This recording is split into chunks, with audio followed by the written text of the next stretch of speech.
일단 오늘 저는 왜 이 노조에서 대체 근로, 그러니까 파업 시에 이제 대체 근로를 투입하는 것에 대해서 반대를 하는가, 이 주제를 가지고 오늘 발제를 해보도록 하겠습니다.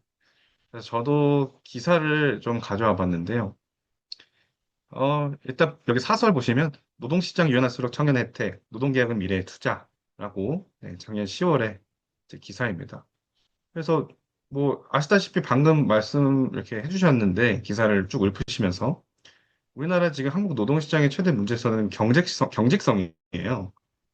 해고가 잘 안 된다는 거예요. 채용도 해고가 잘 안 되니까 기업이 이제 채용도 자유롭게 못 하고요.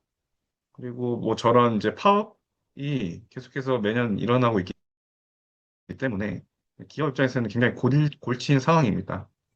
그래서 뭐 아까 전에 말씀드렸지만 노조에 가입한 근로자 비율은 전체 10%도 안 되는데 대기업에 다니면서 네. 근데 무노조 근로자들은 뭐 30% 한다 이런 얘기가 나오죠. 그래서 어쨌든 이런 대기업 강성 노조 중심의 기득권 세력이 이 각종 노동법 기구의 노동 대표로 참여해서 결국에는 자기의 이익만 대변하고 있는데 나는 노동자의 대표야. 약간 이런 식으로 하면서 이렇게 노조들이 나온다는 겁니다.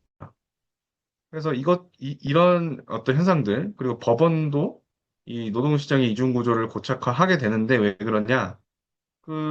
이제 대기업에 다니시는 분들은 뭐 아실 수도 있는데, 대기업에는 뭐 수당의 종류가 굉장히 많아요. 수당의 종류가 굉장히 많은데, 이거를 이제 뭐 기본급 임금성으로 인정을 하냐 마냐가 또 뭐 퇴직금이랑도 연관이 있고, 뭐 이게 성과랑도 뭐 연관이 있고 그래요. 그런데 그걸 결국에는 이제 직원 입장에서 이런 것들을 많이 받기 위해서는 그 수당들을 다 임금성으로 인정을 받아야 된다는 거죠. 근데 법원이 그거를 인정을 했다는 거예요. 여러 가지 판례를 통해서. 그래서 이제 대기업 정규직 이 노조 근로자들만 이 이익을 극대화를 하고, 근데 중소기업 비정규직 무노조 근로자 이 사람들은 사실 노조의 어떤 목소리를 낸다고 해서 그 수혜를 받는 사람들이 아니거든요. 그래서 임금 격차가 무려 3배나 가까이 벌어졌어요. 아까도 현대자동차 그 임금 협상 타결 수치를 보시면 450%를 받고도 1,580만 원을 받잖아요.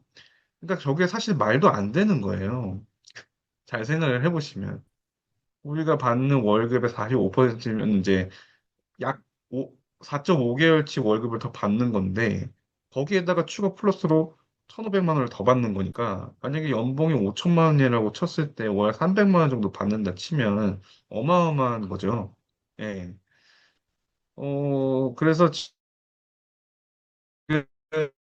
뭐 기득권 노조가 이렇게 그 무기 중에 하나가 파업 시에 대체 근로를 불허하기 때문이다. 네, 라는 말씀을 드리려고 합니다. 물론 이거 말고도 많아요. 여기 이제 이건 다른 내용이긴 한데요. 요거는 이제 한국 22년 기사긴 한데 지금도 유효합니다. 한국이 툭하면 사업장 이제 점거를 하는데 영국하고 우리나라 이제 미국이나 파업을 하게 되면은 이제 미국이나 독일이나 영국 같은 경우에는 이 파업을 명분으로 사업장을 점거하는 것이 안 돼요. 예. 안 되는데 우리나라는 일부를 허용을 한다는 겁니다. 그래서 이게 무슨 말이냐? 쉽게 말하면 제가 직원인데 이제 파업할 거야 해서 너네들 내 임금 올려줘. 모르겠다 하고 들어 눕는 거예요. 근데 들어 눕는데 그거를 그 밖에 들어 눕는 게 아니에요. 여기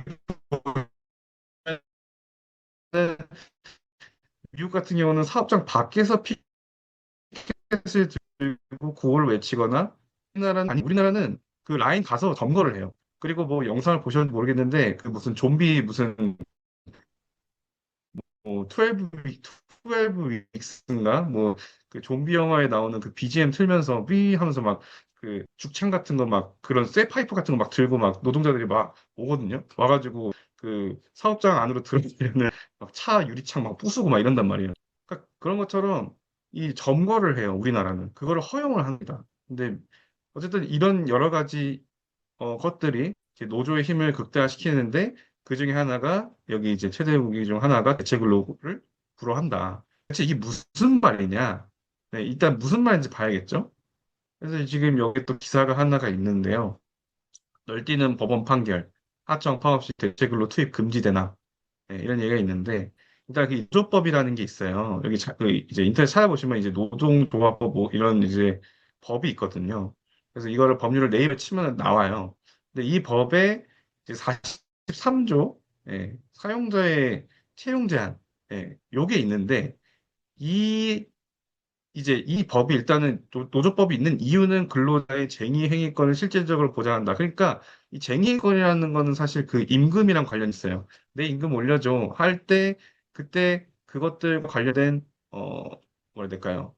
네, 그 실질적으로 그런 행위들을 보장하기 위해서. 그러니까 어쨌든 근로자들이 그런 쟁의 행위를 함에 있어서 불편이 없기 위해서 그래서 이제 이런 노조법이 있다고 했을 때 이 법에서 뭐라고 하냐 뭐 말이 어렵긴 해요. 뭐 사용자라고 하면 회사겠죠. 사용자가 이 파업 중에 그 파업으로 중단된 업무를 수행하기 위해서 뭐 당해 사업이라고는 말이 있는데 뭐 쉽게 표현을 한다면은 뭐 제가 법률적인 건 잘 모르지만 쉽게 표현하면 그냥 그 회사가 좀 뭐라 해야 될까 본질적으로 하는 사업들을 얘기를 하는 거예요. 예. 그런 게 있는데 그런 그 사업과 관계없는 자를 채용 또는 대체할 수 없고 이 뒤에가 중요해요. 이 중단된 업무를 도급 또는 하도급을 줄 수 없다. 이것도 무슨 말이냐?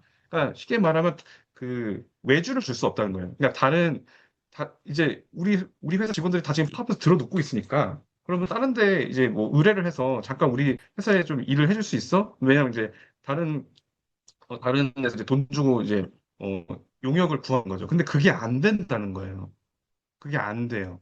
그래서 이거를 위반을 하면은 1년 이하의 징역이나 1,000만 원 이하의 벌금에 처할 수 있다. 네, 지금 이런 얘기를 하는 겁니다. 이게 그래서 이 파업 중에 우리나라는 대체 근로를 금지시킨단 말이죠. 이제 이거에 대해서 약간 도식화를 제가 해보려고 제가 나름 열심히 이제 연구를 해봤는데, 그래봤는데, 사용자가 이제 사장이에요. 그 노조가 있죠. 그 노조가 이렇게 뭘 하냐면은 이렇게 쭉 해서 죄송합니다. 너무 좀 그렇긴 한데 이렇게 해서 파업을 하는 거예요. 파업. 네, 파업을 합니다. 그럼 파업을 하면은 어떻게 돼요? 이제 사업장이 중단이 되겠죠? 사업 중단. 아, 몰라. 얘들은 이제 들어눕는 거죠. 들어눕김. 네, 들어눕. 이제 태업하고 파업한다는 거죠. 그러면은 이랬을 때, 이 사람은 어떻게 해요? 기업 입장에서는. 어쨌든 지금 회사를 운영을 해야 될 거 아니에요, 계속해서. 안 그러면은 이거 그 협상해줄 때까지 계속해서 이렇게 들어눕는데, 그럼 이제 선택을 해야 되는 거예요. 뭐냐? 신규 채용.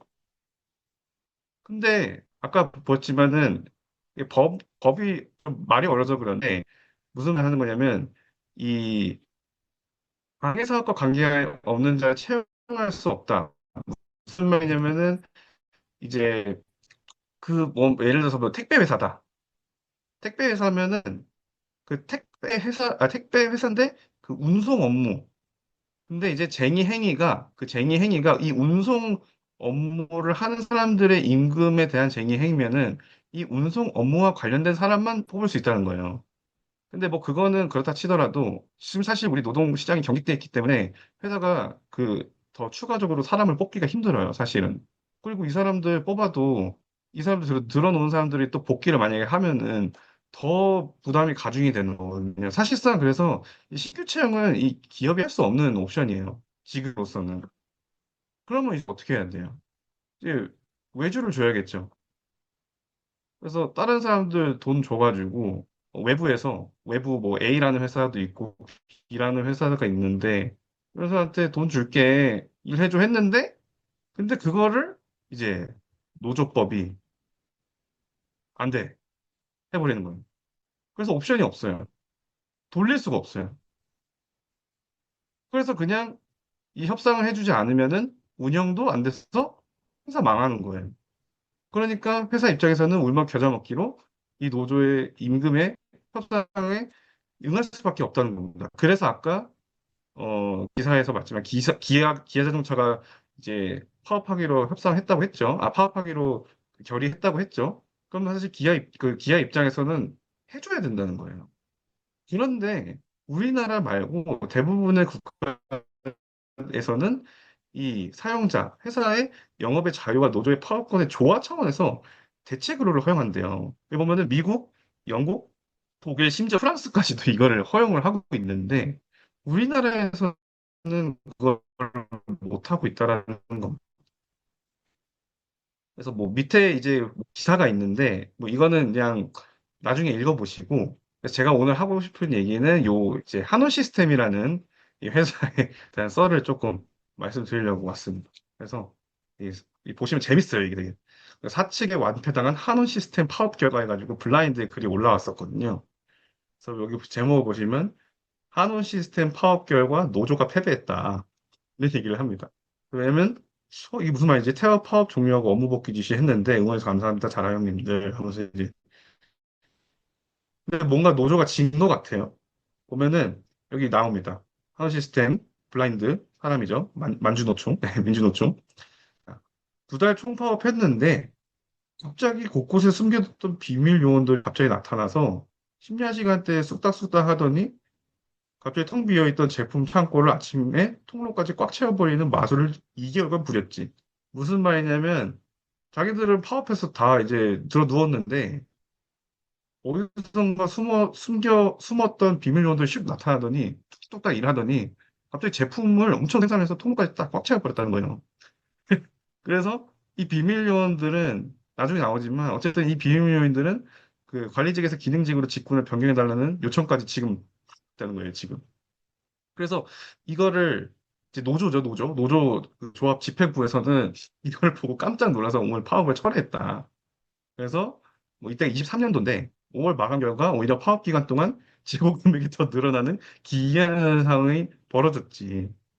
예, 계속 읽어볼게요. 그래서 들리는 소문에는 이제 심야에 투입되었던 비밀 요인들은 이 요원들은 급여와는 별도로 엄청난 심야 수당을 받아왔었는데 이번 파업 철회를 아쉬워하고 있다. 그렇죠? 왜냐면 자기네들이 지금 엄청난 심야 수당을 받으면서 지금 그 관리직이었던 사람이었나 봐요. 근데 기능직으로 직권 변경해달라고까지 하면서 이 엄청난 수당을 달달하게 받으면서 일을 하니까 어 아무래도 돈이 이제 좀 파업 철회하면은 이제 다시 일을 못 하니까 아쉬워하는 거죠.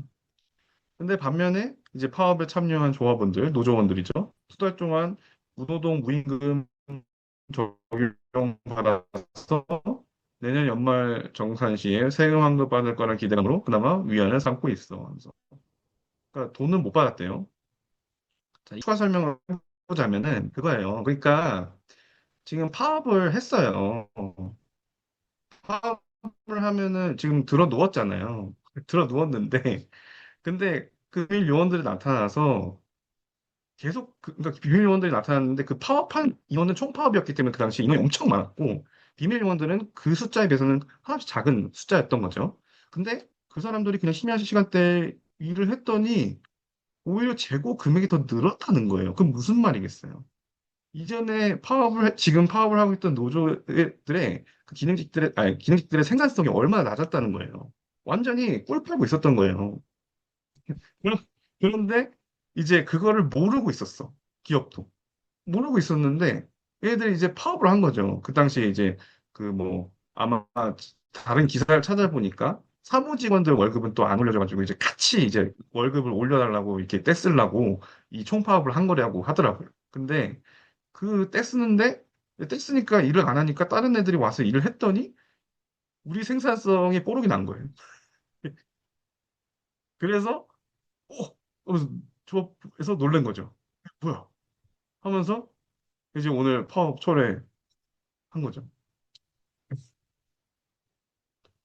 그래서 뭐라고 하냐면 댓글들이 웃기는데 현대자동차에서는 아니 노조에서 심야에 보초를 안 썼어? 노조랑 회사랑 그냥 짜고 치고 한 거네. 아 이건 또 뭐냐? 이것도 이제 아까 제가 그래서 이제 파업 점거에 대한 얘기를 잠깐 언급을 한 건데 이런 것들 우리나라에서 지금 너무 당연시 한다는 거예요. 그러니까 비밀 요원들이 왔잖아요. 그런데 점거 파업을 하기 때문에 우리나라에서는 이 보초 서가지고 생산 라인 돌리면은 그거 이제 좀비 때처럼 가가지고 막 다 부숴야 되는 거예요. 너 왜 와? 이러면서 그걸 안 했다는 거예요. 그러면서 현대자동차에서 이제 노조랑 회사랑 그냥 짜고 친 거 아니야? 이런 얘기하고. 그러면서 파업할 때 주야간을 생산시에서 점거하는 건 준법 시행인 한가 보네요. 몰랐어요 하면서 LG 이노텍에서는 그런 일이 그런 방법이 있었어? 막 이러고. 근데 보세요.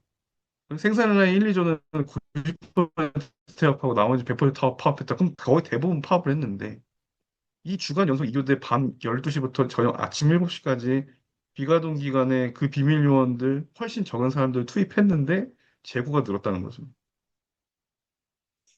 그래서 창피하다는 거예요. 그래서 앞으로가 더 큰일이겠네. 헐. 발렸네. 뭐 이런 얘기를 하는 거예요. 그래서 2달 동안 파업하면서 집에서 잠만 자는데 회사 임금 보장 해달라. 이길 수 있나? 막 이렇게 물어보고. UPH, 이게 유니펄 아워라고 해서 이제 생산성인데 어떻게 이 7시간 풀생산이 주연성 이교대 물량을 커버할 수 있냐. 파업도 파업이지만 이 현장 작성해야 된다. 그거를 1, 2주 동안은 뭐 미친 듯이 하면 할 수 있지만 2개월 동안 그걸 유지하고 있었다는 거는 실질적으로 그게 가능한 건데 이전에 노조들이 안 했다는 거죠, 일을. 예, 그러니까 이 파업의 정당성을 이 대체 근로를 통해서 우리가 볼 수가 있는 거예요. 만약에 대체 근로를 했는데 똑같이 했는데 뭐 생산성이 그만큼 사실 안 나왔던 훨씬 안 나오는 걸 보면은 이 사람들 열심히 했구나 하면서 이제 뭐 임금도 더 협상해주고 회사에서도 당연히 그렇게 해줄 용의가 있죠. 더 생산도 해주고 뭐 당연히 더 생산했으면 더 매출도 늘었겠고 사실 그러면은 회사도 여유롭고 뭐 이렇겠지만 근데 지금은 아예 거꾸로잖아요. 태업을 하고 있었다는 게 드러난 거죠. 그러면서 현대모비스는 그냥 억지로 월급 주고 살아왔네. 비참하다. 그런 얘기를 하는 겁니다. 그래서 뼈 아프다. 네, 뭐 기능직 정리하고 뭐 희망퇴직 근거 자료로 쓰일 수도 있겠는데 자기네들의 생산성이 그냥 뽀록이 난 거죠. 그리고 여기 재밌는 게 또 웃긴 게 이 조합 이 촉탁직이 10명인데 정년 퇴직자였나 봐요. 근데 이 사람들이 뭐 이제 사무직인가 뭐 그랬지만 어쨌든 이제 정년돼 가지고 퇴사를 해야 되는데 이 갑자기 파업을 하니까 촉탁직을 1년 연장해서 이 비조합으로 병행한 다음에 딱 투입을 한 거예요. 그러니까 에라 모르겠다 시킨 거였죠, 사실은. 근데 에이스드로 변신해가지고 14개를 혼자서 라인을 잡아 돌린 신공을 부렸지. 뭐 이런. 그러니까 이 한원 시스템인데 정말 웃긴 거죠. 네. 출발했으니 뭐 할 말 없지. 뭐 이런 얘기를 합니다. 아무튼 제가 이제 오늘 이런 발제 준비를 이렇게 하면서 재미있는 시나리오를 하나 가져와 봤는데요. 그래서 노조가 대체 근로를 허용하지 않는 거예요. 노조가 대체 근로를 허용하게 되면은 자신들의 파업에 대한 정당성에 대한 평가를 받게 됩니다. 그런데 이제 지금 이렇게 평가를 받게 돼 보니까 자신들의 태업, 자신들의 캐파 이런 것들이 다 뽀록이 나잖아요. 그러니까 그런 게 싫은 거예요. 그런 게 싫고, 그런데 자기가 생활 수준에 준하는 임금은 계속해서 보장받았으면 좋겠고, 그런 게 있기 때문에 지금 대체 근로에 대해서 굉장히 격렬하게 반대를 하는 거예요. 만약에 이 대체 근로가 허용이 되기 시작하면 사실은 자연스럽게 그 파업의 정당성에 대한 평가가 이루어지겠죠. 어느 정도 면에서는. 뭐 100%다 평가할 수는 없다고 보지만, 그래서 이 대체 근로를 하는 게 또 사실은 또 어떻게 보면은 이거를 하지 못하게 함으로써 이제 회사 입장에서는 상당한 재산권 침해를 받는 거예요. 아까도 도식에서 봤지만 회사는 선택권이 없어요. 그냥 협상에 응해야 돼요. 그냥 애기 마냥 떼쓰고 나 돈 줘 이러면은 이것도 지금 못하고요. 이것도 지금 못해요. 그래서 어쩔 수 없이 협상에 임해야 되는 지금 이 구조입니다. 근데 만약에 이게 허용이 된다. 그래서 그러면은 그럼 이제 이거죠. 그래? 얘 들어놓았네? 그럼 얘들한테 한번 돈 줘서 써보자 했는데 얘네를 써봤더니 얘네들보다는 생산을 못해. 그러면 너네들한테 돈 주는 게 맞다. 그래서 주겠죠. 근데 그게 아니라 한원 시스템처럼 여기에다 돈 주고 해봤더니 뭐야? 얘네들 저 좋네? 야, 너희들 나가. 이렇게 할 수 있다는 얘기입니다. 근데 그 평가 자체를 나는 받기 싫다라는 게 노조의 입장이라고 할 수 있습니다. 네. 이렇게 해서 왜 노조가 이렇게 파업 시에 대체 근로를 허용하는 것을 반대하는가에 대한 발제를 마치도록 하겠습니다. 감사합니다.